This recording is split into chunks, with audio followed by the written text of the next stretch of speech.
One of the persons that has the right to actually tell you how to succeed is someone who has failed, right? Because failure is a part of success, is a major part of success. One of those times that I failed and I was hit below the belt because of that failure was when I was in university. When I was in university, I was not a dull student, but I was not the best. However, I was not used to failing my exams. Unfortunately for me, I failed in my 211. I taught people that same course that I failed. But then I didn't quite understand why I failed because to me, it was more or less a shocker. So I tried to contest the result by meeting the lecturer, but I was not even given that access to do that. I was still struggling with myself. How would I communicate this, my failure, to my friends? What would they think about me? How would I tell my parents that I failed? What would they think about me? What do I even think about myself? It felt like my world was falling apart. But then with God, I was able to manage the process. I was able to accept the fact that I've failed the course. Acceptance has a role to play in rewiring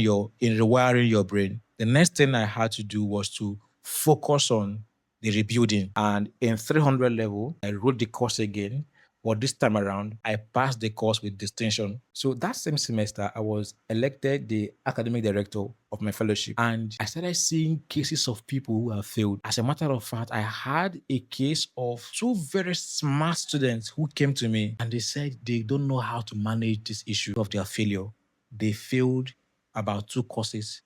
I empathize with them and I use my experience, the experience of my failure, and advise them. And they were able to also manage it because of the advice I gave to them. And they also came out in flying colors. Why was I able to advise them? Because I have gone through it, I managed it very well. I conquered and I came out better. Imagine I was unable to navigate my way when I had my own downfall. So, what does that mean? That the failure you are facing today, somebody in the nearest future will need your story to survive.